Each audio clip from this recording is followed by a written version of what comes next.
दुनिया के 200 मंत्रों में से एक बहुत ही पावरफुल मंत्र जो मियाँ बीवी के रिश्ते को मजबूती की उन बुलंदियों तक ले जाता है कि आसपास के रहने वाले सभी लोग मियाँ बीवी के रिश्ते से मुतासिर होकर मियाँ बीवी की तरबियत करने वालों के हक़ में दुआ दिए बगैर नहीं रह पाते हैं। मंत्र बहुत ही सिंपल है। इस मंत्र को समझने के लिए हमें बस कुछ बुनियादी पॉइंट्स को अपने माइंडफुलनेस की प्रैक्टिस में लाना होगा। खुद से बातें करना, अरे ये क्या बात हुई, इसका ये मतलब है मैं अकेले में बैठकर दीवानों की तरह खुद से बातें करता रहता हूँ। नहीं नहीं, बिल्कुल नहीं। हम ज़्यादातर वक्त बाहर की दुनिया के साथ गुजारते हैं, कभी इंसानों के साथ और कभी ऑब्जेक्ट के साथ, कभी ऑनलाइन और कभी ऑफलाइन। क्या कभी हमने खुद के साथ भी बातें की हैं? कभी खुद पर भी ध्यान दिया है? माइंडफुलनेस का मतलब है, अगर इसे सिंपल टर्म में समझा जाए, जहां हमारी बॉडी की प्रेजेंट है, हमारा माइंड भी वहां मौजूद हो। ऐसा ना हो हम कहीं मौजूद हैं और हमारा माइंड किसी और जगह लगा है। मोस्टली ऐसा ही होता है, कभी पास्ट में कभी फ्यूचर में, हर वक्त हम घूमते रहते हैं। हम माइंडफुलनेस की प्रैक्टिस को कि अपनी ब्रीदिंग पर ध्यान दें कि कैसे आपकी सांसें चल रही हैं। जल्दी आपको महसूस होगा कि आप ज़िंदा हो, एक ज़िंदा चीज़ हो। और अक्सर हमें ये भूला होता है हम ज़िंदा हैं। और जब कभी आप वॉक कर रहे हो तो ये महसूस किया जाए कि कैसे आपके पाँव ज़मीन को टच कर रहे हैं। इन चीज़ों से हम ख़ुद को समझते हैं, ना सिर्फ बॉडी के लेवल पर बल्कि माइंड के लेवल पर भी। क्योंकि जब हम खुद से अवेयर होंगे, अपने ख़यालात से अवेयर होंगे, तभी तो हमें मालूम होगा हमें क्या बात करनी है, क्यों करनी है, इस बात से हमारा क्या मकसद है, हम दूसरों से क्या चाहते हैं, इस बात का दूसरे पर क्या असर होगा। शौहर और बीवी को आपस में कम्युनिकेट करते हुए एक दूसरे को कनेक्ट करना आना चाहिए। मसलन के दो डिवाइसेस आपस में कनेक्ट होती हैं, मैसेजेस ट्रांसफ़र करती हैं, एक्सचेंज करती हैं। क्या हो अगर एक फ्रीक्वेंटली सिग्नल ट्रांसफ़र कर रही हो और दूसरी डिवाइसेस का रिसीवर ख़राब हो, क्या इनका रिलेशन बन पाएगा? कभी नहीं।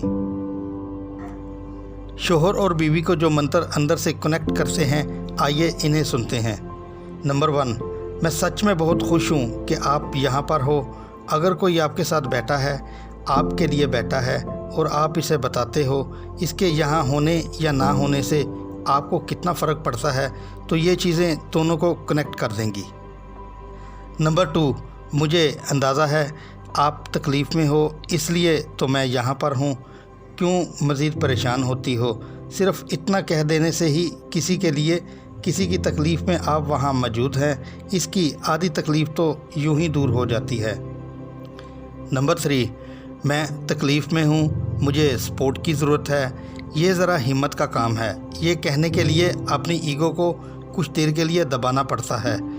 तभी तो शौहर और बीवी एक दूसरे को डीपली कनेक्ट करके अपनी तरबियत करने वालों के हक़ में भी अपने आसपास के लोगों से मोहब्बत भरी दुआएं पूरी ज़िंदगी पाते रहते हैं।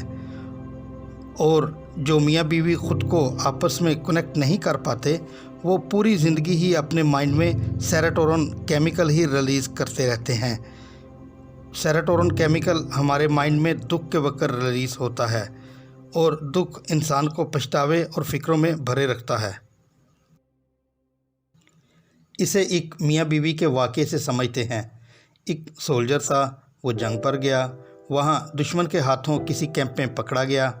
जब वो गया था तब उसकी कोई औलाद नहीं थी। उसके जाने के कुछ ही देर बाद उसका एक बेटा पैदा हुआ। वो दुश्मन के कैंप से तकरीबन 3 साल बाद वापस आया तो वो अपनी वाइफ और बेटे को देखकर बहुत खुश हुआ। उसका बेटा अब बातें भी करता था।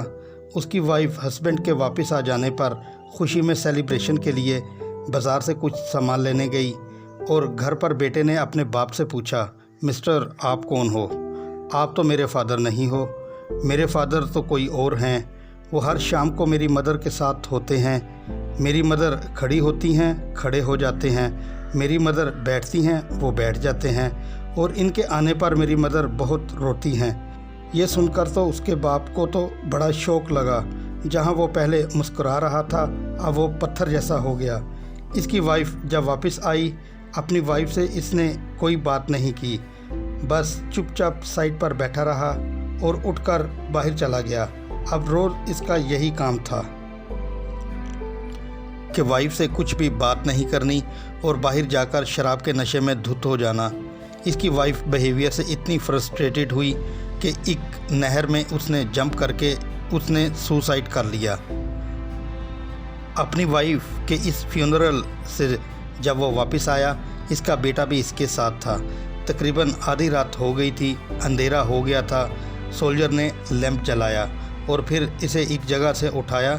लैंप को उठाने से दीवार पर एक साया बना तो फ़ौरन देखकर बच्चा बोला, ये रहे मेरे फादर। मेरी मदर रोज़ इनसे बात किया करती थी और इसे देखकर रोती थी।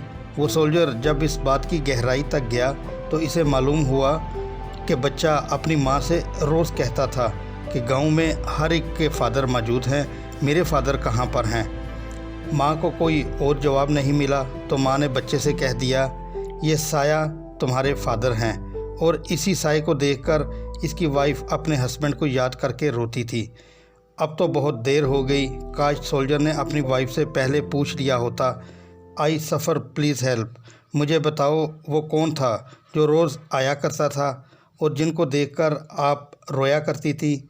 इसलिए कि किसी भी मैटर से रिलेटेड अपनी अजम्पशन और परसेप्शन नहीं बनानी चाहिए जब तक बात की जड़ तक ना पहुंच दिया जाए, और किसी से कुछ पूछ लेने में कोई प्रॉब्लम नहीं होता।